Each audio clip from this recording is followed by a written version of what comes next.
Fala, meus queridos. Ótima segundinha. Tava vendo aqui os recados de vocês, mensagens. Quem foi que falou? A Raíssa mandou aqui, ó. GM, galera linda do café, parece que passou um ano de sexta até hoje. Cara, verdade, velho. Esse fim de semana... teve feriado no meio do caminho, na quinta. Mas na sexta a gente teve o café. Só que realmente parece que foi bem longo aí, né? Real. Impressão aí de um fim de semana bem alongado. Como é que você tava, então? Essa sexta um pouquinho nublada em São Paulo. Fala, meus queridos, como que vocês estão? Café 212. Cara, eu saí de um clima extremo para outro clima extremo, né? Eu tava em Joinville, que tava 16 graus, e agora aqui em Maringá deve estar perto dos 30. Bizarro, né? Tão pouco quilômetros aqui, muda tudo. Mas bom dia para vocês. Bora lá, hoje a gente vai falar com a Brina, vai ser tudo de bom. Tamo junto. Antes de dar uma aula na Brina, como é que você tá, Gus? Como é que tá aí no Zewa? USA? Hello! GM, bom dia, galera. Grande Rod, Sioff, Brina, bom dia a todos. Eu não tinha parado pra pensar não com o comentário da Rai, mas é verdade, hein? Passou um tempão, hein? Tô muito pegado a vocês. Significa que vai ter café de sábado e domingo?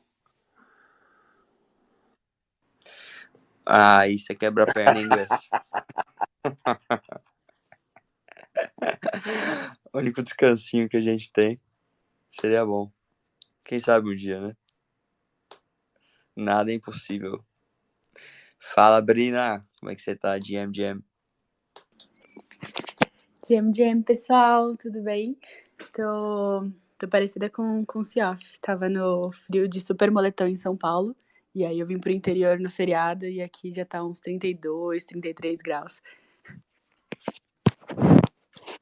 O pessoal tem que se cuidar aí, que esses choques térmicos. O pessoal costuma ficar gripado aí. Eu tô espirrando bastante desde sábado, mas não tô gripado não. Até agora, pelo menos. Vamos ver. Hoje a gente vai falar, guys, sobre hackathons e também acho que o pessoal deve ter acompanhado, né? A maioria de vocês deve ter acompanhado. O pessoal da Trex, que a Brina faz parte, conseguiu apresentar um projeto diretamente pro Vitalik. Face to face.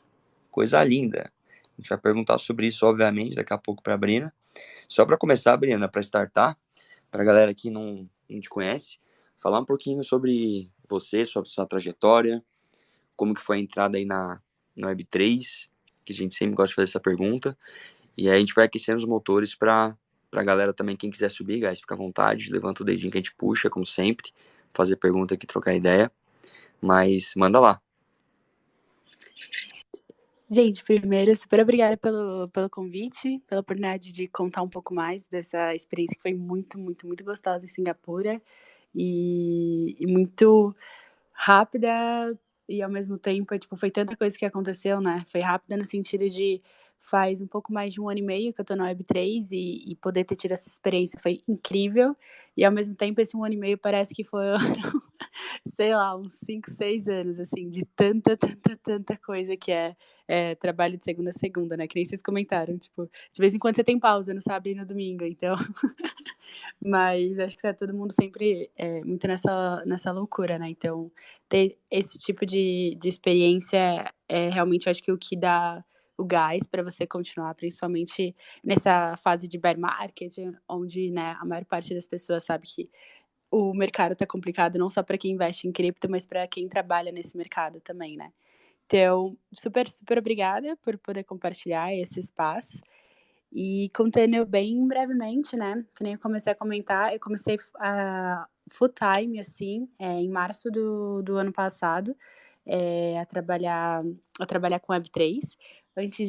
Antes disso, eu tive outras experiências, né? Que eram mais relacionadas ao mercado tradicional, mas nem tanto, né? Foi um fundo de investimento, uma venture capital, outra era uma multinacional de carros, outra era uma fintech. Então, sempre foi muito atrelada à tecnologia em si, até fazer essa migração para a Web3. Em março, eu tive a oportunidade de participar do Ethereum Rio.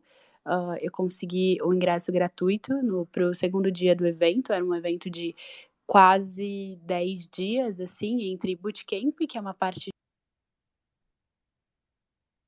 a hackathons tem, e depois ia o evento por mais uma série de dias, e depois ia o hackathon para finalizar tudo.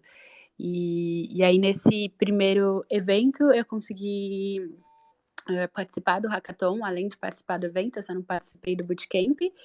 E no hackathon foi uma experiência muito interessante, assim, porque tinha pessoas do mundo inteiro. Eu até, o grupo que eu fiz parte tinha um brasileiro que morou na Holanda há muito, muito, muito, muito... já tá morando lá faz muito tempo, então ele nem lembrava direito como falava português, e o inglês. E éramos nós três, basicamente, no grupo. E a gente teve a possibilidade de ganhar, então foi muito bom. A gente ganhou esse primeiro hackathon. E os outros grupos, assim, foi lá onde, por exemplo, acho que o Orlando participou de um dos primeiros, o Orlando em cripto, né? Agora ele lançou. O Thiago da Obvious também, ele fez o grupo dele lá. Foi lá onde eu conheci o Robson da Pods, para entender um pouco mais de DeFi. Então foi uma experiência muito boa. E de lá para cá, teve muita experiência acontecendo em Web3. E uma delas foi essa de estar na Ásia e conhecer o Vitalik.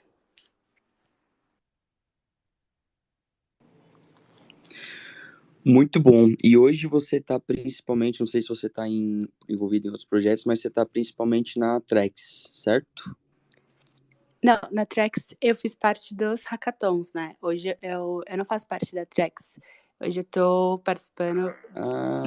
Hoje eu tô participando dos hackathons e alguns projetos específicos, assim.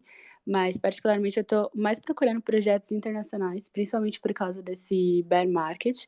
E tem muitas empresas no mercado tradicional que querem entrar no Web3, né? E o hackathon, eu acho que ele é uma modalidade muito boa para você testar produtos. Então, é legal você trabalhar com pessoas de vários lugares diferentes, né? Então, por exemplo, nesse hackathon específico de Singapura, a gente tinha 2 pessoas da Malásia no time, que eu fiquei caçando loucamente pessoas na Ásia, assim, principalmente, né, desenvolvedores back-end e front-end na Ásia para poder trabalhar junto. Então, em todos os hackathons, eu sempre sou a pessoa que sai montando times, cria o projeto, ajuda na criação em conjunto, né, do produto e monta, né. Então, o que eu acho interessante dos hackathons é exatamente essa versatilidade, basicamente, né. Você pode trabalhar com gente do mundo inteiro, aprender tecnologias de outras partes do mundo e, enfim, sempre trabalhar com projetos diferentes, né, que deem essa empolgação um pouco maior para você aprender coisas novas em Web3. Boa. Guys, se alguém quiser perguntar, compartilhar alguma coisa aqui com a Brina, levante a mão que a gente puxa, à vontade, mais uma vez. Vitão, Gus, vocês têm pergunta para startar, para a Brina? Senão eu posso fazer aqui também. Fica à vontade. Ô, Brina, queria saber um panorama geral do evento. Tá todo mundo me ouvindo, né? Só para checar. Yes. Boa. Tanto do Token 2049, quanto do Korean Blockchain Week lá. Como que foi? Como que era a vibe do pessoal? E se tinha alguma temática mais... tese mais vigente, assim, que todo mundo tava falando e tal. Muito legal. Foram eventos bem distintos, assim, e muito, muito interessantes. Deu para perceber, assim, a diferença enorme de cultura entre Coreia e Singapura, né? Que até para fazer um contexto, né? No começo de setembro eu fui para a Ásia, o primeiro país que a gente ficou foi Coreia, e aí a gente ficou quase uns 10 dias na Coreia, e depois quase uma semana, assim, em Singapura, na sequência. No Blockchain Week Korea foi maravilhoso e trouxe uma visão muito diferente do que eu estava imaginando. Isso porque, assim, antes de ir, fiquei fazendo muita pesquisa para tentar entender a cultura, conversando com algumas pessoas que estavam por lá, que eu acabei achando tanto no Twitter quanto... No Twitter, né? No X. Quanto no LinkedIn. E comecei a conversar com essas pessoas antes mesmo de ir para lá, né? Então, eu já estava um pouco com uma visão do que era o mercado, mas chegando lá é completamente diferente, né? Então, uma coisa que eu me surpreendi muito é que o que mais está em alta na Coreia é sobre NFTs. Então, basicamente, eles têm principalmente em Seoul, que é a capital da Coreia e foi onde a gente estava, eles têm uma visão muito de exclusividade. Então, por exemplo, todos os eventos que aconteceram da Korean Blockchain Week, que realmente foi a semana inteira, assim, de coisas novas acontecendo, todos esses foram basicamente em restaurantes de luxos e lojas de luxo. Então, a Gucci, a Dior, eles abriram o espaço deles para fazer os eventos de NFT. E foi, assim, muito, muito interessante, assim, porque deu para ver o quanto, na prática, eles estavam usando. E quando você conversava com boa parte das pessoas que estavam nesses afters, né, esses eventos após o evento principal, basicamente, as pessoas nem sabiam sobre NFT. Então, é aquele caso de uso, né, que você não precisa saber sobre a tecnologia para você usar. Então, muitas das pessoas simplesmente falavam, me falaram para abrir essa carteira, a gente tem sempre uma imagem bonita toda semana e a gente consegue ir nesse evento que é muito exclusivo. Então, assim, você ficava, entendi, então, você sabe, já ouviu falar sobre blockchain, alguma coisa assim? E aí algumas pessoas, não, mas o importante é que eu tô aqui na Dior, né? E tem muita gente legal aqui. E, enfim, foi meio... O primeiro evento para mim foi um choque de realidade e engraçado ao mesmo tempo, né? De falar, eita, a gente está acostumado, pelo menos aqui no Brasil, né? Eu tô acostumada a conversar com muitas pessoas que já estão no mercado, a maior parte das vezes ir nesses eventos é rever muitos amigos que estão morando cada em um canto no Brasil, né? E lá não, lá eles realmente estão trazendo cada vez pessoas novas que não estão trabalhando na área, mas estão usando os produtos e não necessariamente querem saber qual que é a tecnologia por detrás, elas só querem usar. Então, acho que aqui a gente tem, boa parte das pessoas que trabalham em Web3 tem essa tese, né, de não precisar falar sobre a tecnologia, mas ter a usabilidade, e lá já é na prática, assim. E muito voltado ao mercado de luxo, eu fiquei impressionada. Então, programas de loyalty, né, que você vai ganhando conforme você vai usando e você tende a ter aquele cliente por mais tempo usando o seu produto. Lá tinha, assim, muito frequentemente você via alguém com algum tipo de aplicativo de programa de loyalty, então isso foi muito legal. E, além disso, das diferenças culturais, né? Teve um dia que eu me perdi na rua e aí eu parei em um restaurante X só para tentar conversar com alguém e me localizar, né? Porque eu tava sem carregador no celular também, então eu não tava me achando direito. E aí, um senhor de mais ou menos uns 80 anos, ele simplesmente abriu o Papago, que é o Google Tradutor deles, né? Porque eles não usam o Google. O Google não funciona, na verdade, o Google Maps não funciona. O Google Tradutor funciona bem ruim. E aí ele simplesmente começou a falar comigo, sabe? E era um senhor de, sei lá, devia ter uns 80 anos realmente. E ele ficou traduzindo de coreano para inglês, até conseguir me dar as instruções para eu chegar onde que eu precisava chegar, sabe? E era um caminho longo, assim, era tipo, ando de 1 quilômetro, vira pra direita, pra esquerda, pá, pá, pá, pá. E ele foi anotando com setinhas pra mim, sabe? Ele pegou um guardanapo e foi anotando até eu chegar no lugar certo. E assim, você acaba percebendo que até pessoas mais velhas, elas já estão acostumadas a usar a tecnologia no dia a dia delas. Então, eu acho que quando eles virarem a chave, lá vai ser um lugar que vai rodar muito. E aí, um outro exemplo que eu acho que dá para ter na Coreia, que eu acho que funciona muito, lá jogos estão muito, muito em altas, né? Mas são sempre jogos não Web3, jogos que não estão em blockchain, porque não é regulamentado, e mais do que não é regulamentada, eles têm a cultura de, se não está regulamentado, eu não posso fazer. Aqui no Brasil se não está regulamentado, eu posso Dou um simplesmente jeitinho. fazer. Exato, se não tem ninguém falando que está proibido, então significa que eu ainda posso fazer até alguém falar que está proibido. Mas lá, se ninguém está falando que é permitido, não vai rolar, né? E então, assim, lá não tem jogos em Web3 no país com CNPJ ativo, nessa linha de raciocínio, né? Não é CNPJ exatamente a palavra lá, mas tem muitos estúdios e muitas empresas de blockchain game e Web3 por lá. Só que essas empresas, elas não vendem para a Coreia do Sul, elas vendem para outros países ao redor.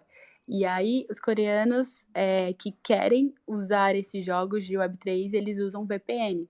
E aí, a gente não está falando simplesmente de coreanos adolescentes, a gente está falando de crianças já sabendo usar VPN e de idosos também usando VPN, simplesmente para poder jogar enquanto está ali no metrô, sabe? Então, é realmente uma cultura muito tecnológica e dá para perceber, assim, que eles têm muito de diferente da gente. Tem muito, muito, muito incentivo governamental. Você via em todos os lugares nas ruas, assim, incentivo de tecnologia, placas de apoio à educação, desde de tecnologia para idosos, colocarem eles no meio, né? Tem muita coisa interessante relacionada a idosos na Ásia, na minha opinião, né? E também relacionado a crianças aprenderem tecnologia desde cedo. Então, por exemplo, não é só aprenda e você não vai ter onde usar. Tipo, as coisas são realmente baratas. Então, a gente conversou com uma das pessoas lá que, basicamente, a gente perguntou, beleza, iPhone, a gente já percebeu que o iPhone aqui é muito barato, mas o quanto isso representa, sei lá, de um salário mínimo? E aí uma das pessoas falou assim, só para você ter uma noção, um estagiário com 1/4 de um salário no mês consegue comprar um iPhone. Então, é nesse nível de tecnologia não é barata só pra gente. Tecnologia barata até é muito, muito, muito barata, principalmente para eles, para os padrões deles, né? Então, tipo, um MacBook Pro super, né, tecnológico tava R$ 7.000 pra gente, que é uma coisa muito barata, se for pensar aqui no Brasil, né? Então, assim, eles têm fácil acesso a isso desde pequenos, eles incluem os idosos, então é como se fosse assim, a gente aqui, sei lá, a carga de trabalho vai ser, a maior parte das vezes aqui para a população de 18 anos até seus 60 anos. Lá, a população começa já a entender sobre tecnologia e trabalhar muito antes dos 18 e para bem depois dos 60, mas com esse apoio de tecnologia, sabe? Então, esse que acho que seria o primeiro overview da Coreia. Se alguém quiser perguntar alguma coisa, antes de eu ir para Singapura. Pô, muito bom. O Raíssa e o Rodrigão subiram. Eu não sei se a pergunta deles é especificamente da Coreia. Se não, acho que você pode continuar, Brina, falando de Singapura.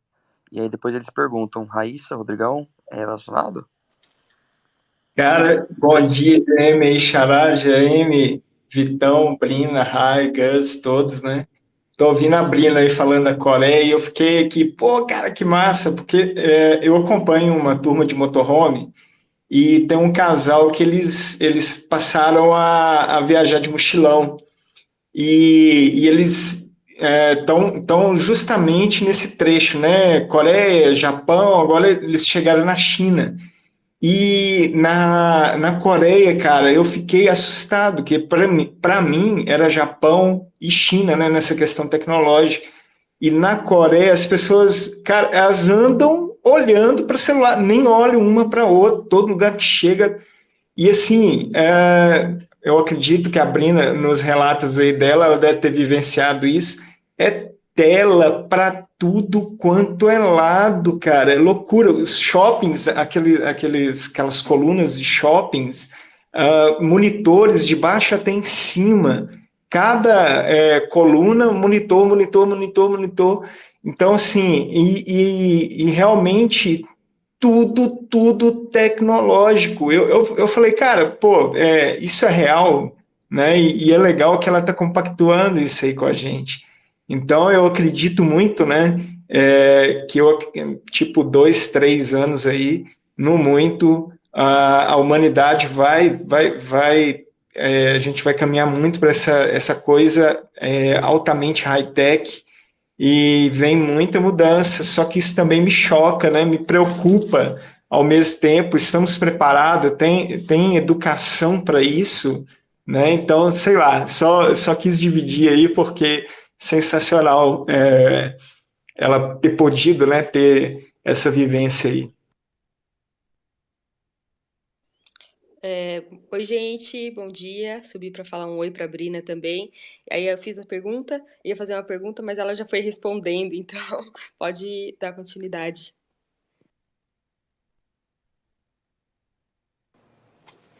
Boa. Quer continuar, Brina, falando de Singapura agora? Legal. Oi, Rai. Não, eu só queria comentar uma coisa antes de falar de Singapura. É exatamente esse o ponto, assim. Eu acho que a Coreia, o que mostrou de muito diferente é que eles incluem, independente da faixa etária, é, as pessoas nesse ambiente tecnológico. Eles dão educação. Isso você percebe em todos os cantos, assim. Então, eu acho muito bom quando a gente fala de tecnologia e inclui todas as partes da pirâmide etária, né? Para aproveitar desse mundo. Acho que o grande problema é quando você não faz isso. Quando você pega só um nicho, assim, de faixa etária ou de qualquer tipo de categoria que você queira dar para as pessoas e só aquele tipo específico de pessoa é que vai ter acesso à tecnologia. Então, por exemplo, lá realmente, quem estava usando muito mais NFT era uma galera com uma classe social melhor, que conseguia comprar as roupas, os produtos de marcas muito grandes, assim. Mas nem por isso as outras pessoas ao redor também não estavam usufruindo daquela tecnologia, só que de diferentes formas. Não exatamente naquela festa, daquela NFT exclusiva, mas vão ter outros NFTs mais acessíveis que eles podem ir para outras festas exclusivas. Então, eu queria só dar um exemplo, só para reforçar isso. Tem uma bebida na Coreia que seria, assim, tão famosa quanto a nossa 51, a cachaça, né? É famosa nos outros lugares ao redor do mundo, a cachaça brasileira. Lá é o soju. E, assim, eles criaram uma DAO chamada Soju DAO, que é basicamente para que as pessoas mais tímidas conseguissem frequentar ambientes e aproveitarem as oportunidades de networking bebendo soju. E assim, é tão simples quanto isso, mas é uma coisa exclusiva. Todo mundo que está naquela festa tem que levar uma soju, que era mais ou menos em reais, era mais ou menos uns R$ 6, assim, uma garrafa de 500 ml. Então era uma coisa acessível, mas era para aquele público específico com aquela exclusividade. Então, assim, eles colocaram todo mundo para usufruir disso.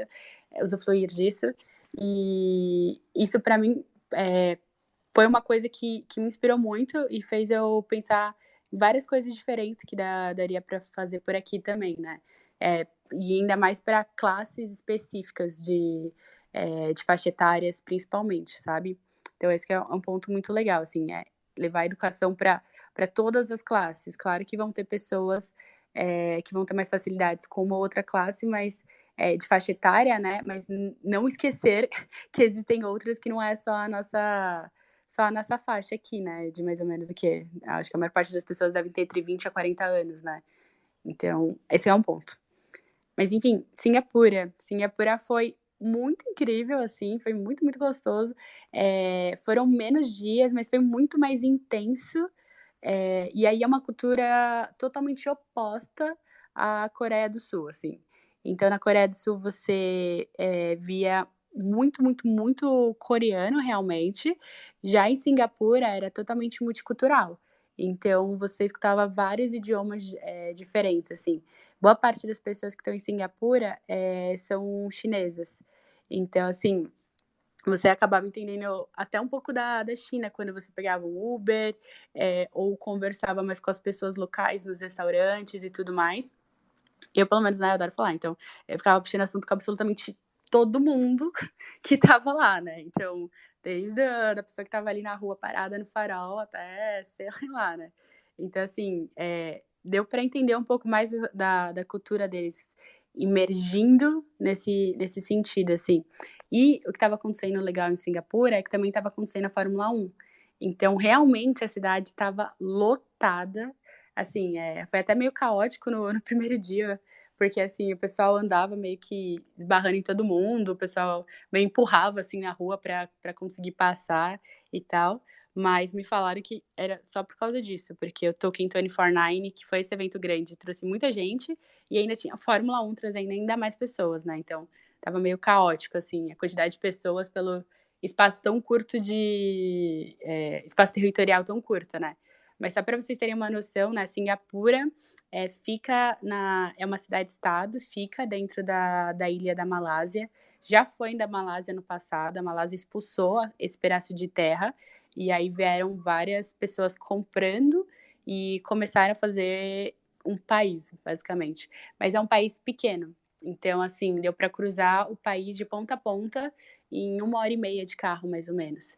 Então, a gente conseguiu do sul até o norte, que no último dia a gente foi tinha um evento importante que acontecia, entre aspas, tipo no Jockey Club, né?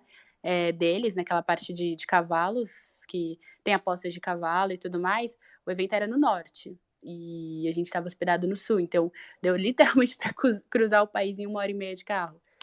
Isso porque a gente pegou trânsito e tudo mais. Então, realmente é um lugar pequeno, mas altamente desenvolvido, assim, né? E para mim o que ficou no paralelo se um lugar pequeno desse consegue ter tudo isso, né? Por que a gente não consegue transmitir isso para o Brasil, né? Mas ao mesmo tempo é isso, tem um grande problema de gestão, né? Porque é mais fácil você conseguir desenvolver em um ambiente pequeno, né? Fazer seu MVP ali em um lugar que é fácil e rápido de testar, sem tanta burocracia, do que você desenvolver uma coisa grande que tem muitas opiniões, né? É quase um paralelo de país com paralelo de DAO, e aí depois, né, a gente estava tendo até conversas profundas de The Network State, assim, no Estados em Redes, né? A teoria de Estados em Redes, lá em Singapura, né? E tem muita gente falando sobre isso em Singapura, inclusive. Aqui, acho que o mais forte, acho que tá Curitiba e depois São Paulo, né? Mas essa é uma das primeiras coisas que a gente percebeu, né?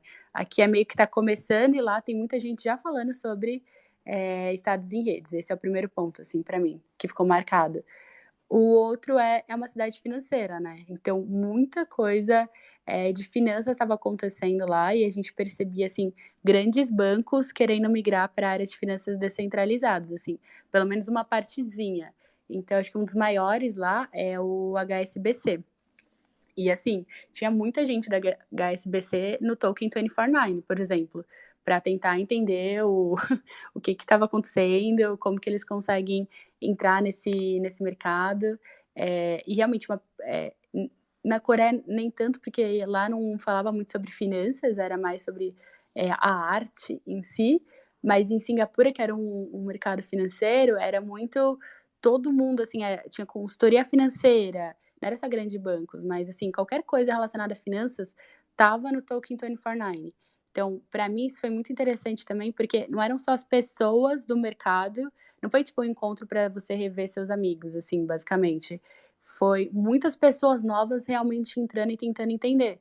E considerando que a gente está no mercado de baixa, nossa, isso para mim mostrou que provavelmente quando subir vai ter muito mais dinheiro envolvido, porque as pessoas que estão no mercado tradicional, elas já têm as experiências de gestão, de tudo mais, e elas estão mergulhadas agora no mercado de Web3, sabe? Não só de eventos, mas você perceber que as conversas das pessoas, elas estavam mais avançadas também, mesmo não sendo as pessoas que estão trabalhando full time no mercado, sabe? Então, isso para mim foi, sabe, foi basicamente um insight, assim, e também uma motivação do tipo, ei, tem que dar uma ativada, tem que realmente continuar estudando ainda mais, continuar trabalhando ainda mais, porque as pessoas que já têm muita experiência do tradicional estão migrando agora para a Web3, sabe?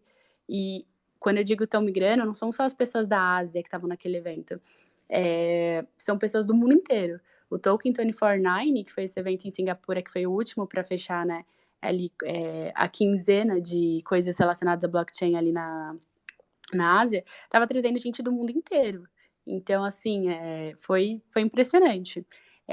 Infelizmente, a gente basicamente quase não encontrou brasileiros lá. Foi, assim, dá para contar em uma mão os brasileiros que a gente conseguiu encontrar.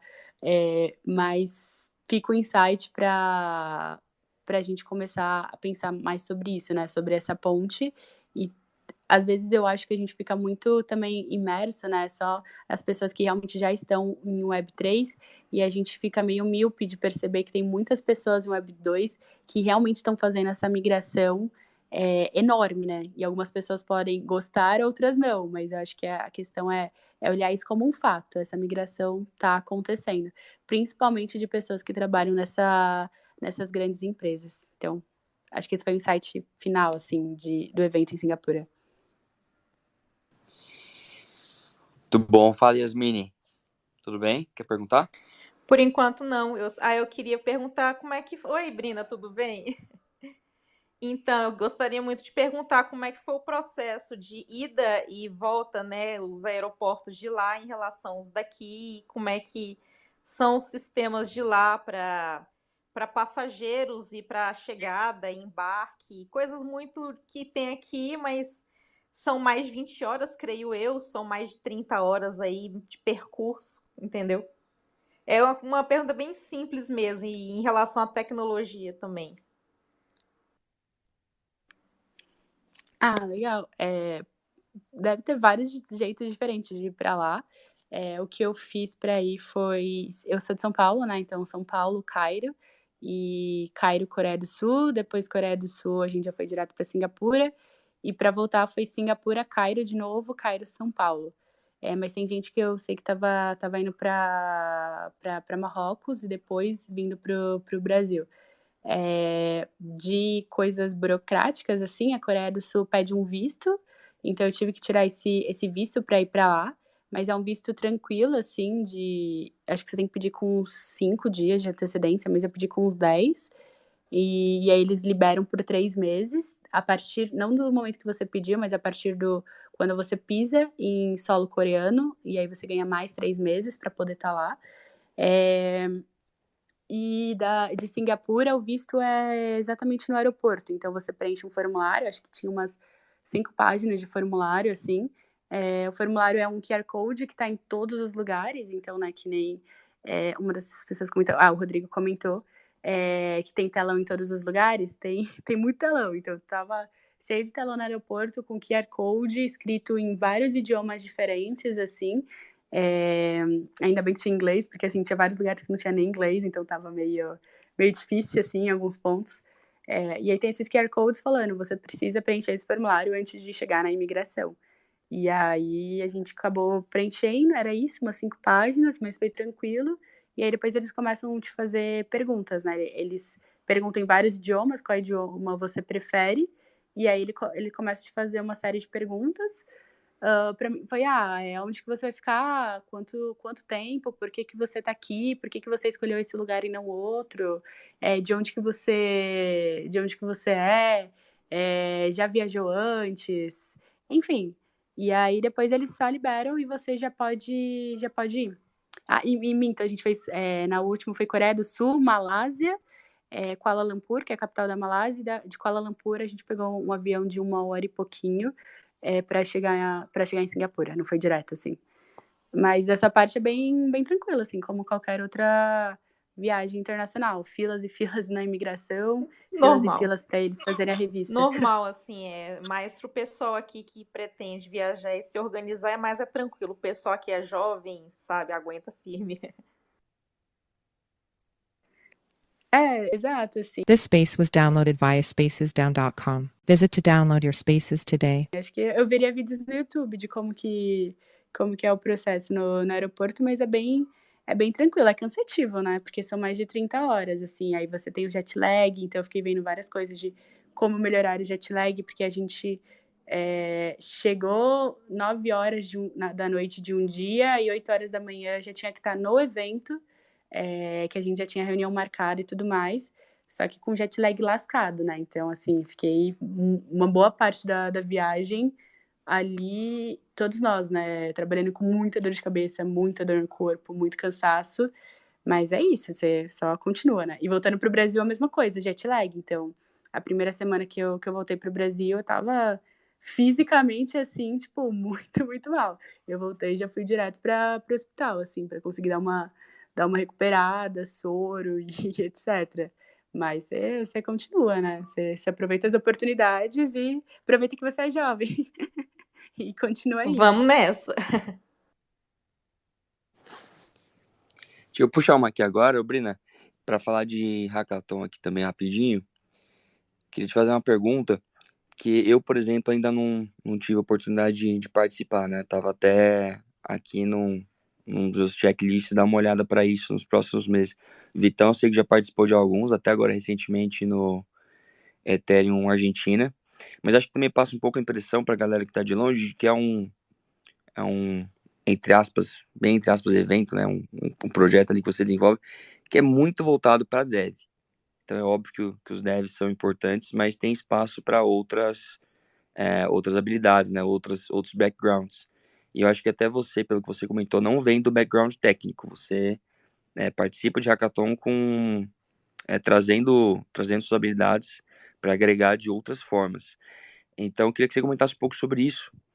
Como que foi seu primeiro hackathon, como você achava que seria, como realmente foi, como que é essa questão de você não ser necessariamente um dev, mas poder agregar também ali no grupo, alguma experiência. Seria legal, galera, poder saber mais sobre isso. Legal.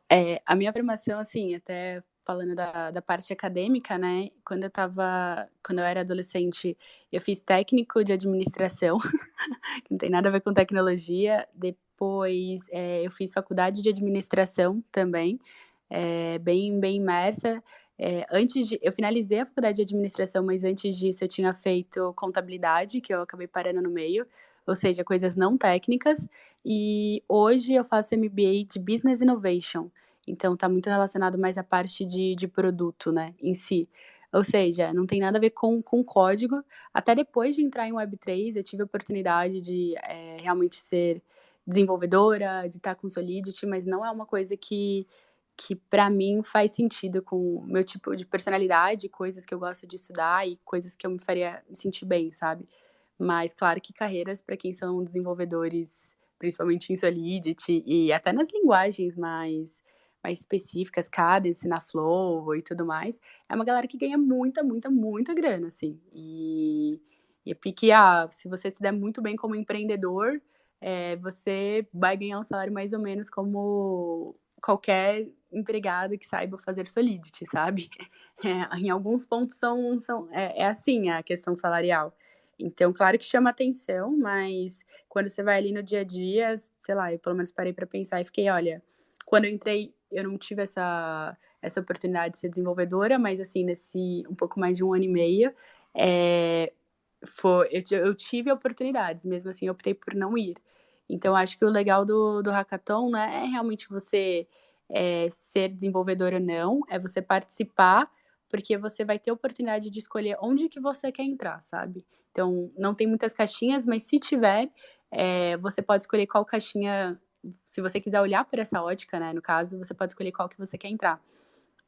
Então, assim, no primeiro hackathon, que foi em março do ano passado, e eu já participei de muitos outros depois disso,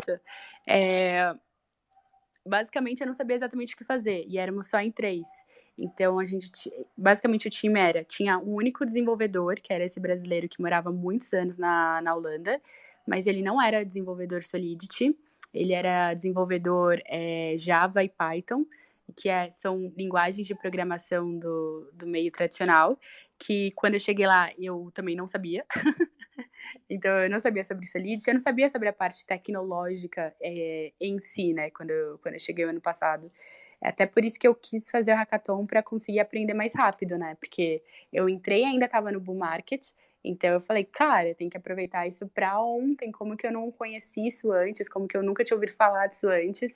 Então eu queria, basicamente, assim, por um momento eu esqueci que era sobre uma maratona, e falei, cara, é uma corrida de curta distância, eu tenho que aprender para ontem, então eu vou começar aqui maratonar hackathons, sabe? É meio que isso, em vez de olhar para uma carreira de Web3 como maratona, sabe? Então, ali eu comecei a fazer realmente muitos hackathons para isso, para tentar aprender rápido e tentar aprender a parte técnica rápida. Porque naquele momento, quando foi bem essa virada de bull para bear market, eu comecei a olhar que talvez as profissões que ficariam naquele estágio eram principalmente as profissões técnicas. E eu falei, eu gostei desse mercado, gostei das pessoas, basicamente me sinto em casa aqui, muito diferente de outros mercados que eu já vinha trabalhando. E falei, ok, eu quero me manter nisso, eu acho que vai secar o dinheiro logo mais e as profissões técnicas, elas vão avançar. E eu comecei a procurar mais coisas relacionadas à área de desenvolvimento. Então, assim, abre portas para você procurar se você quiser. Mas, realmente, para você entrar, você não precisa ser desenvolvedor. Então, assim, resumidamente, eu só quis dar esse contexto, né? Mas indo para exatamente a pergunta. Naquele primeiro momento, a gente tinha esse dev que eu comentei, né? Que era dev com linguagens mais de Web 2. E a gente tinha o Josh, que ele é um inglês que trabalha para... Até hoje, ele trabalha para vários projetos como BizDev.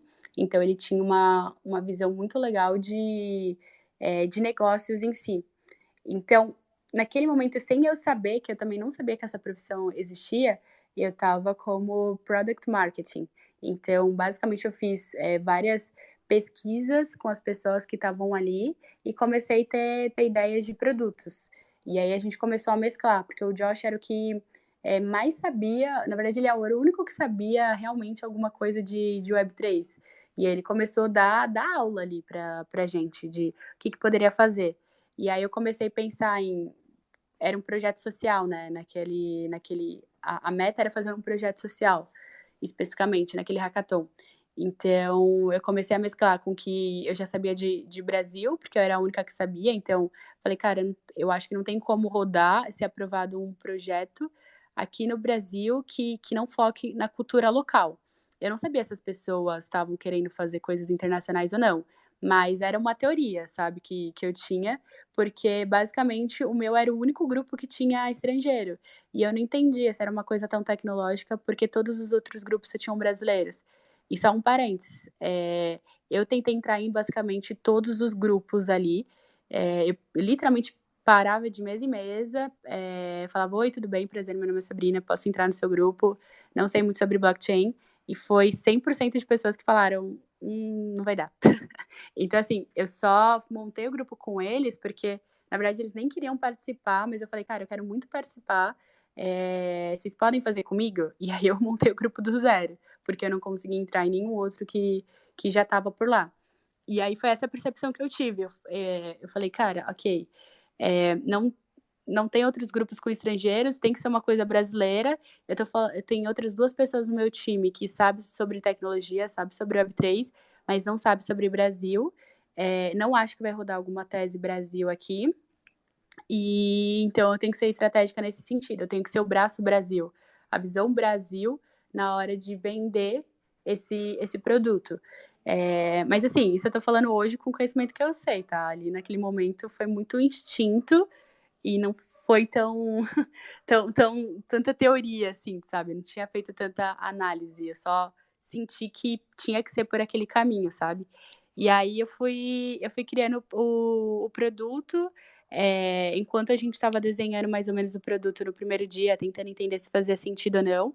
Estava basicamente eu e o Josh muito, dá pra gente fazer isso, dá pra ir por aqui, olha, eu sei que no mercado tradicional tem isso em finanças, porque eu era de finanças. Falei, tem como fazer alguma dessas coisas em Web3? Talvez dá pra fazer tal e tal, tal coisa, e a gente foi criando. Enquanto isso, o Felipe, que era esse dev, tava começando a estudar Solidity do zero. Do zero, do zero, do zero, assim, sabe? E aí, enfim, quando chegou no segundo dia, a gente já estava mais ou menos pronto de produto e começando a fazer o código.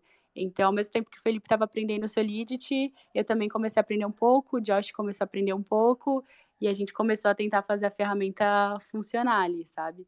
Foi muito legal essa experiência, porque deu para fazer um mix de tudo, assim, entender modelo de negócio, entender sobre como se monetiza, explicar um pouco para eles formas de monetização que a gente já usava aqui no Brasil, que era a parte que eu já trabalhava antes, e eles mostrarem formas de monetização de Web3, e aí a gente foi criando ali, todo mundo colocando a mão na massa. Mas assim, eu não precisava codar, entre aspas, né? É que eu fui muito porque eu queria entender como estava funcionando, porque na minha percepção se tá na chuva é para se molhar, né? Eu já tô aqui. E tem uma pessoa que também tá aprendendo. por que eu não vou aprender junto com ela, né? Então, naquele primeiro momento foi muito isso, foi muito até inocente a forma de fazer time, nem foi uma coisa estratégica pensada, assim, muito...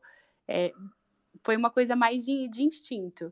Já nesses outros que eu fiz agora, olhando mais 1 ano e meio, né, daquele começo, aí não, agora tem mais experiência, é uma coisa bem mais profissional, é uma coisa que tem metodologia, é uma coisa muito mais trabalhada, assim, desde criação de time, até pensar em qual o projeto, até pensar em quanto tempo você tem para cada etapa, até, enfim, é muito mais pensado as coisas que eu faço, assim, mas foi muito descobrindo em campeonato após campeonato. E aí fica o meu incentivo também para quem quer participar de outros campeonatos, entrarem na comunidade do Cryptal, que agora que eu voltei da Ásia, ela vai estar muito mais ativa com coisas relacionadas a hackathons principalmente. E aí a comunidade fica lá no Telegram e depois eu posso colocar o link aqui, que é exatamente para as pessoas entrarem e participarem disso. Boa, era isso que eu ia falar, Brina. Essa seria a minha próxima pergunta, né? Qual que é a melhor maneira das pessoas começarem a se envolver? Então, o CrypTalk já é um ótimo começo. Se você puder, aqui no chat mesmo do Spaces, ali no cantinho inferior tem um balãozinho. Você bota no chat o link, que eu pino aqui pra galera enquanto a gente vai falando ainda pra quem já quiser entrando. Você consegue? Please. Ah, legal, vou colocar aqui o link. Fechou. Boa. Aí eu já deixo pinado aqui pra galera. Gus, você tinha uma mãozinha levantada aí agora há pouco ou estou enganado? Vou fazer uma pergunta pra Brina. Tinha sim, mas a Brina já respondeu, por isso que eu baixei. Boa. Eu vou querer perguntar pra Brina aqui agora, então, sobre a história do Vitalik, né? Mas como curiosidade, como que foi. Só deixa eu esperar ela botar o link aqui, com calma, pra eu opinar também pra vocês. E aí a gente vai pra história do Vitalik aqui. Vitão, algum comment, pergunta enquanto isso também, rapidinho? Ou a Boa, gente eu vou pode pular pro passar. Vitalik? Eu vou passar a senha de hoje. A senha de hoje é o artigo O, para começar a semana bem aí. E um comentário aí da Sabrina, que tem sido campeã em vários hackathons aí também. Fica um incentivo para brasileiros, né? A irem pra gringa, tentar a sorte em hackathon, que, o pessoal tem ganhado aí, então vamos... O pessoal subestima muito o Brasil, não dá para subestimar, não. Ô, Vitão, quer aproveitar e fazer um shout-out bem rapidinho pros parceiros? Farei, claro. A gente tem 2 parceiros aqui no café, pessoal. Um deles é a Web3 Valley, que é uma aceleradora de projetos de Web3. Então, desde a parte de mentoria, a parte de preparar e estruturar para receber investimento. E também tem a Picnic, que ela é simplificar a DeFi, transformar a DeFi em alguma coisa de alguns cliques.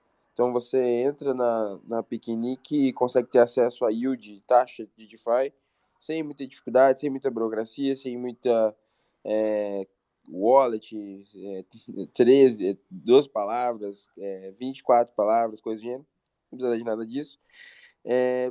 E dá para fazer um ramp of ramp também, comprar e vender cripto lá, bem mais fácil do que em corretor. É isso aí. Boa. Rod, Acabei de entrar no grupo aqui do CrypTalk, lá no Telegram, dei um alô. Fala, Gus. eu vou colocar aqui no comentário também um link do Cryptonomads, que é lá você também consegue acompanhar todos os eventos internacionais que vão ter, ou que estão tendo. Aí já tem até do ano que vem, então pra galera que quiser se planejar aí, acho que é uma ótima ferramenta para acompanhar. Cryptonomics é muito bom. Cryptonomics Club. Muito bom. Coloca aí, Gus. A Brina montou uma lista. Eu tô pegando tudo aqui, guys, tá? Pra vocês. Então a gente tem até agora o Telegram do CrypTalk. Vocês podem entrar. A Brina também deixou 5 sites, que também tá pinado aqui. E agora tem o do Gus, que eu vou pinar nesse exato momento. Dali, várias fontes aí já, guys, pra vocês. Ô, Breno, então agora só pra finalizar, deixando a parte que o pessoal tava provavelmente mais curioso também, que não tem como, né? Contato direto ali, olho no olho com o Vitalik. Conta como foi essa história, como que vocês apresentaram pra ele, como foi o feedback, sensações que vocês tiveram, sentimentos ali na hora, enfim, qualquer coisa que você possa compartilhar sobre essa história. Eu, pessoalmente, tô bastante curioso pra saber. Ah, legal. Só antes disso, só para falar um pouquinho desses sites que eu coloquei aqui, que nem o Ciaf falou, né, de ter brasileiros participando de hackathons e tudo mais. Eu não falaria exatamente, tipo, tentar a sorte, porque eu acho que tipo, tem que ter muito preparo antes de ir, porque é um investimento alto. Então, assim, o que eu sugiro é entrar nesses sites para participar de hackathons internacionais online, no primeiro momento, porque você não vai ter um investimento tão alto quanto realmente ir para o país enfim, né? De repente não dá certo, porque é aquilo, né? Hackathon você ganha prêmios, os prêmios são financeiros, eles ajudam muito na viagem, mas você pode não ganhar o hackathon, tem essa possibilidade também. Não é necessariamente que você vai ganhar todos os hackathons que você fizer. Então, assim, de repente é só um custo mesmo, nem necessariamente é um investimento que você vai ter retorno sobre aquilo, né? Você vai ter retorno de aprendizado, mas não financeiro. E considerando que está no bear market, é sempre bom lembrar, né? E a gente, enfim, ter retornos financeiros justamente porque é a forma das pessoas continuarem nesse mercado, né? Enquanto ainda não vem dinheiro de formas, entre aspas, mais tradicionais, do tipo, eu vendo minha hora e você me paga um salário. Então, assim, tem premiações financeiras que também são uma parte importante do processo para manter as pessoas, e você pode fazer com esse custo mais baixo, que é fazendo esses hackathons online que também são internacionais. Eu acho que o ponto principal acho que realmente, que nem você falou, acho que nós brasileiros subestimamos muito as nossas tecnologias e a gente acha que quem está lá fora também está subestimando o Brasil. E não necessariamente. Boa parte das pessoas lá fora acha que a capital do Brasil é Buenos Aires. Sim, tem pessoas várias me perguntaram, onde fica o Brasil mesmo? Pode me mostrar no mapa? Mas assim, também não é nada muito diferente do que se eu perguntar sobre algum país na Ásia. Muito provavelmente a maior parte de nós vai abrir o Google Maps e vai sair procurando onde que ele fica no mapa. Então, assim, não sei se seria exatamente subestimação, assim, a palavra nesse caso, em relacionado a pessoas lá fora pensando no Brasil, mas eu acho que é subestimação muito de brasileiros quando fala sobre fazer alguma coisa global.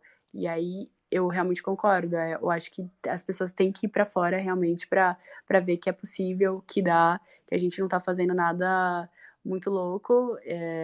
Na verdade, a gente está fazendo coisas tão boas quanto eles e que dá para todo mundo criar junto, até porque a gente está num momento tão incipiente em que a maior parte das coisas que a gente está aprendendo, quem está ali no dia a dia está aprendendo em inglês, que é a mesma forma que o cara que está na Coreia, que também não vai ter conteúdo em coreano, também está aprendendo em inglês. Então a gente está num momento assim de início que está todo mundo meio que bebendo da mesma fonte. Então, assim, se tá todo mundo bebendo a mesma fonte, quer dizer que tudo que a gente tá aprendendo aqui e eles estão aprendendo lá são um pouco das coisas parecidas. Então, dá para juntar, sabe? Eu acho que é começar a enxergar de um novo ângulo para ter uma nova perspectiva e começar a criar um pouco mais de coragem para dar esses passos e transformar e realmente criar coisas globais. Ter cada vez mais brasileiros palestrando em eventos internacionais e tudo mais. Acho que isso que é muito bom, sabe? Então, esse é esse ponto que eu queria fechar antes de falar do Vitalik. Mas agora, falando rapidinho, que já são 9 horas, né? Vitalik, foi uma experiência incrível, assim, até hoje eu fico olhando o vídeo e fico tipo, caracas, eu tava realmente ali na frente dele, sabe? E foi muito gostoso, assim, de estar naquele momento, assim. Resumidamente, a gente estava no Ethereum Singapore Hackathon, e tem um evento que é o Ethereum Singapore. E aí ele estava palestrando nesse evento, que acontecia no mesmo lugar, só que assim, muito, muito distante. Era como se a gente estivesse, sei lá, no Ibirapuera, Só que o Ibirapuera com vários, esse nível de distância, assim, no início, sei lá, da entrada 1 do Ibirapuera, que é um parque grande, assim, aqui em São Paulo, sei lá, no início da entrada 1 e ele tivesse, sei lá, na última porta da entrada 6, sabe? Era muito, muito distante onde que ele tava. E o ingresso do Ethereum Singapore era muito caro. Então a gente falou, putz, não é certeza que a gente vai ter algum retorno indo para lá, mas no hackathon a gente tem chance de ganhar e ter esse retorno financeiro. Então vamos focar em comprar um ingresso que já era que era ok, se eu não me engano, para participar foi $30 por pessoa, nesse específico de Singapura, para participar do hackathon, né? E aí era mais ok do que pagar, acho que era, sei lá, $200, $300 em cada ingresso, né, que a gente tava em 3, para ir pro evento principal. Então a gente falou, não, tudo bem, ele vai estar lá perto, mas ao mesmo tempo longe, né, com várias seguranças, mas a gente vai assistir a palestra dele online, como se a gente estivesse no Brasil também, a gente vai aprender tanto quanto, e é isso. E aí a gente estava no segundo dia do hackathon, assistindo a palestra dele, assim, geralmente hackathon ninguém para em nenhum momento, assim, para ficar vendo alguma coisa, né? O pessoal, principalmente nesses internacionais, o pessoal é mais frenético, assim, né, do que precisa fazer. E aí, de repente, no segundo dia, deu 2 horas da tarde, absolutamente todo mundo parou, o pessoal da organização colocou a palestra do Vitalik no telão, e aí a gente foi assistindo, assim, tipo, o pessoal literalmente baixou o computador e começou a assistir a palestra dele. E isso foi bem interessante, porque a gente estava pensando em fazer mais, tipo, colocar o fone no ouvido, ninguém quer ouvir nada, né, e tudo mais. E nisso a gente já estava feliz de estar, tipo, nossa, eu tava comentando com o Vini, né, que é o desenvolvedor brasileiro que participou desse projeto. Do tipo, cara, dá pra pensar que ele tá, tipo, alguns metros de distância, sabe? E a gente tá assistindo ele aqui. Pra gente, a gente já tava super feliz, já tava super emocionado. A gente tava tipo, nossa, que incrível. E aí, beleza, deu 3 horas, acabou a palestra dele, a gente foi voltar pra fazer o hackathon. E a gente tava, tipo, muito concentrado. Eu lembro, tipo, no detalhe, assim, a gente tava falando com um cara da Google que tava tentando entrar nisso.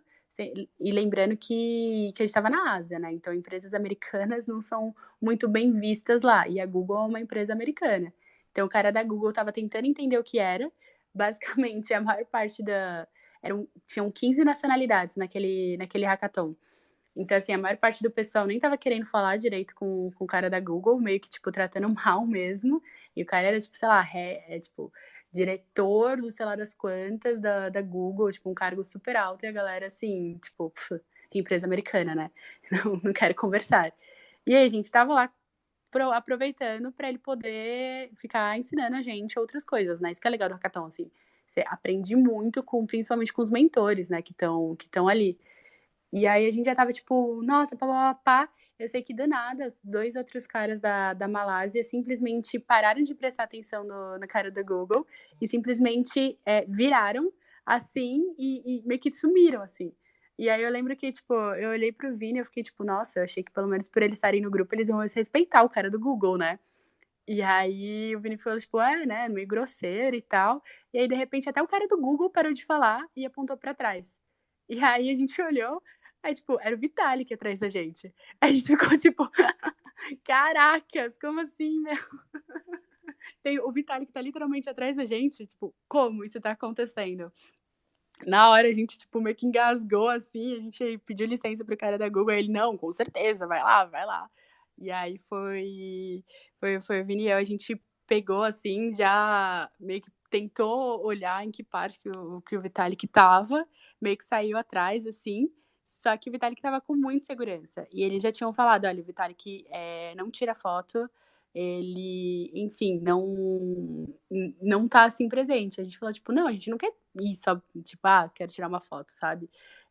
A gente quer só conversar com ele uns minutinhos e tal. Só que, tipo, tinha muita gente, né? Acho que foi até meio que inocente, mas até aí, acho que toda a minha entrada na Web3 foi meio que inocente, assim, né? Eu só fui indo, não fui muito pensando do tipo, isso não vai, né? Não vai rolar. E aí ele foi indo meio que de mês em mês, até a gente entender que ele estava passando nas mesas do pessoal. E aí a gente só falou com a assessora dele, falou, olha, nossa mesa é tal, sabe se ele vai passar lá, sabe se ele pode passar lá, porque a gente quer muito que ele conheça o que a gente tá fazendo, papapá. E ele falou, não, tá, mas vamos tentar fazer rapidinho que eu acho que dá. E aí, no final, ele chegou na nossa mesa e, enfim, na hora que ele chegou na nossa mesa, o assessor só mostrou o relógio e falou 5 minutos. E aí a gente começou, tipo, pitch elevator. Assim, olha, a gente tá fazendo isso, por causa disso, somos de tal e tal lugar, esse é nosso código de infraestrutura. Aí o Vini começou a falar, a gente tá pensando em conectar tal com tal e usar tal e tal, por causa disso, tananana. Qual que é a sua visão? Tipo, a gente falando sem ar, sabe? Não respirando. Dá até no empolgação, só de lembrar disso de novo, assim. Enfim, aí ele foi escutando, assim, e é muito interessante, assim, porque depois a gente começou a perceber, assim, ele não olha exatamente pro seu olho na hora que você tá falando, sabe? Então dá uma sensação de que, naquele primeiro momento, ele não tá escutando o que você tá falando. Mas na hora que ele começa a falar, você percebe que, assim, ele tá, tipo, ele escutou 100% de tudo, já pensou E já tá 10 anos na frente. Exato, tipo, é realmente você que tá sendo inocente demais de achar que a pessoa não tá escutando o que você tá falando, sabe? Mas é exatamente isso, ele tava, tipo, escutando muito, muito atentamente, aí ele começou a passar uns feedbacks, assim, específicos pro produto em si, ele fez umas perguntas de... Primeiro ele não sabia exatamente onde ficava o Brasil, aí a gente falou, América Latina, tananana. Na hora eu já tava com print, né, porque todo mundo tava perguntando onde que ficava o Brasil. Então, assim, eu já tava com print do país, já mostrei na hora no meu celular, o Brasil fica aqui. Aí ele, legal e tal. Foi tipo, ele falou, já tive, sim, na América Latina, bem... Foi meio assim, basicamente. E, enfim, aí ele pegou e falou assim, acho que é viável realmente para América Latina, dá para vocês pensarem até mais do que isso, e, enfim, e o restante foi mais feedback do que a gente estava criando ali especificamente naquele momento. E foram 5 minutos mais rápidos e ao mesmo tempo mais lentos, assim, desde quando eu entrei no mercado, assim. A sensação foi basicamente estar falando com, sei lá, com a Xuxa, sabe? Mas eu sendo a criancinha ali de 3 anos, basicamente. Então foi quase isso, assim, de paralelo. Pra quem não sabe, ficou boiando da piada da América Latina, ele foi roubado na Argentina na última vez que ele foi, né? Só pra contextualizar. Não sabia disso, não. E no dia que ele foi falar com a gente, inclusive, foi o dia que hackearam o ex dele. Então, assim, espero que ele não seja supersticioso, né? Senão vai pensar, eita, falar com a galera da América Latina já acontece algum roubo comigo. Né? Vai que. Caramba. A pergunta que todo mundo deve estar se fazendo agora, Brenda, como que é o cheiro do homem? Nossa, é uma pergunta muito complicada, considerando que a gente também tava dia sem tomar banho. Porque a gente tava no hackathon. Muito bom. Meio delicada essa pergunta. Boa, Gus. Vamos encerrar rapidinho. Faz sua pergunta de lei aí pra Brina. Vai que ela tem a forma, até porque ela teve contato com o Vitalik. Vai que ela trouxe a energia multizilionária de Singapura pra te passar um pouco. Vou fazer a pergunta, mas antes da minha pergunta, eu queria fazer um comentário, que essa é uma informação muito importante para quem vai para Singapura. Não mais chiclete lá, tá? Você vai ser preso. O Gus fala por experiência própria. Já foi preso, já. Não fui não, mas achei interessante sobre isso da Singapura. A vida passada do Gus, ele era traficante de chiclete da Malásia.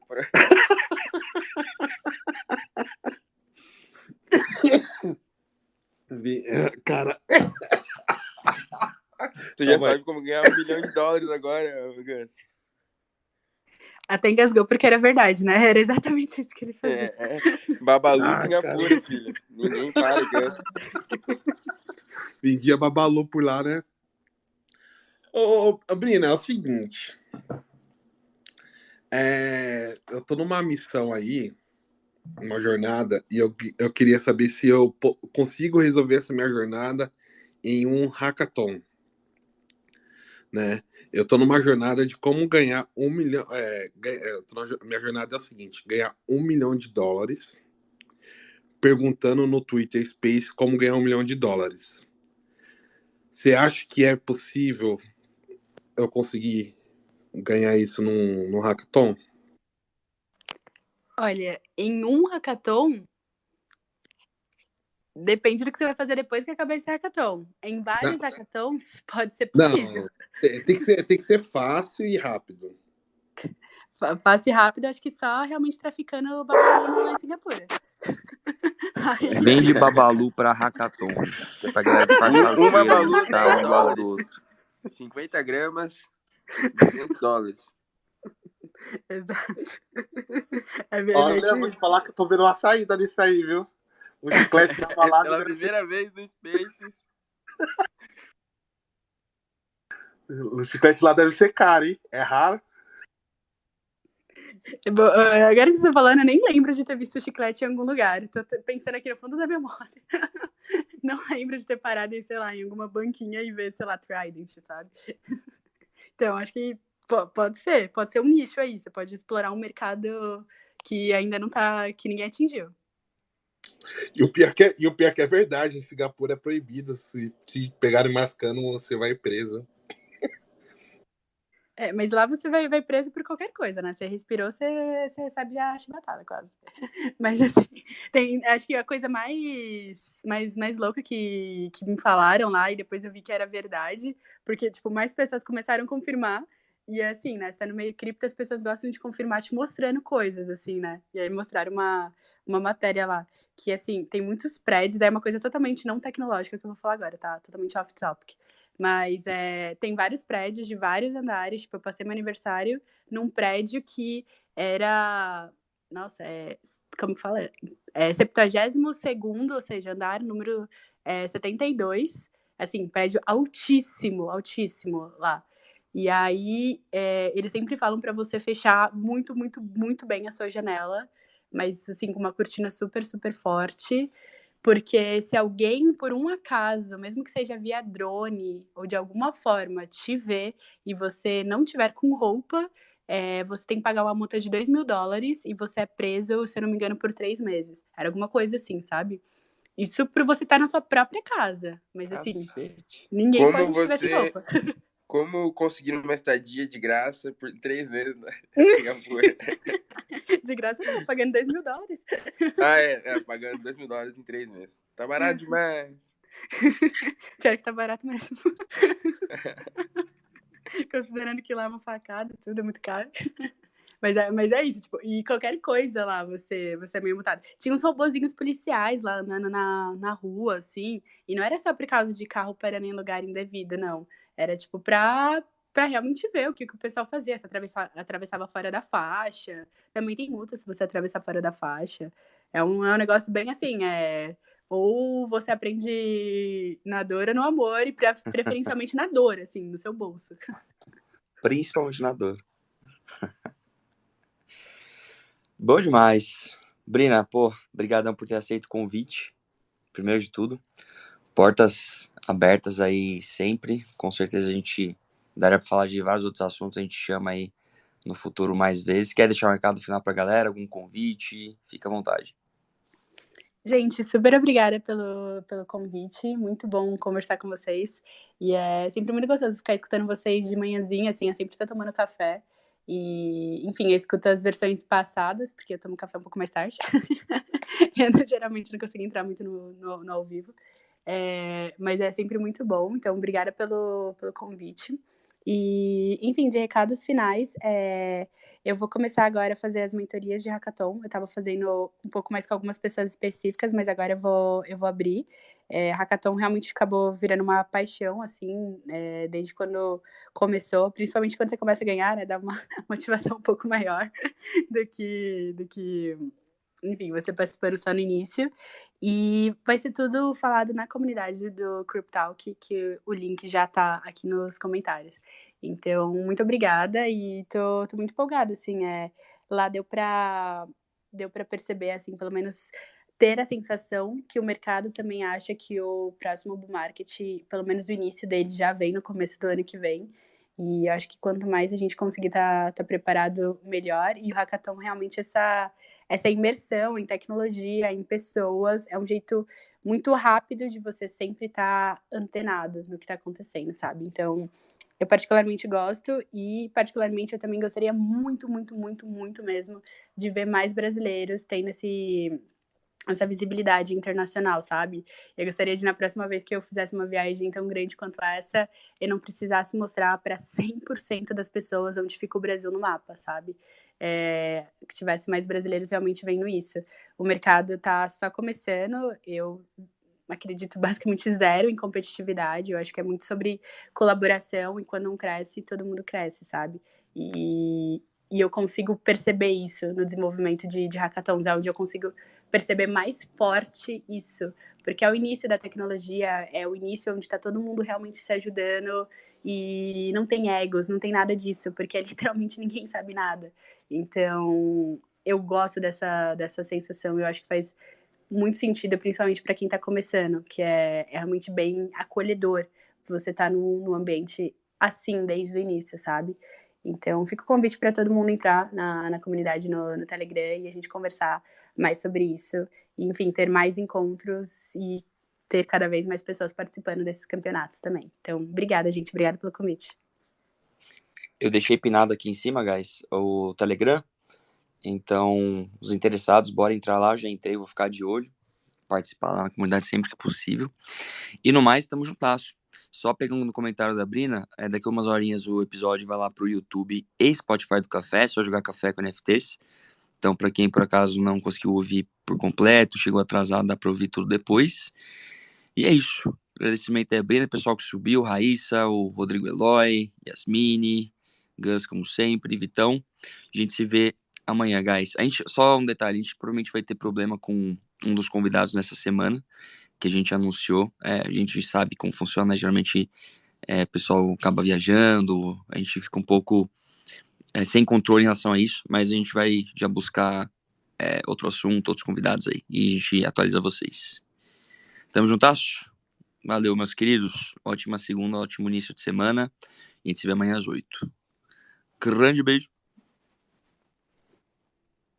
Valeu, pessoal. Abração. Valeu, Brina. Valeu, gente. Tchau, tchau. Bom início de semana para todos.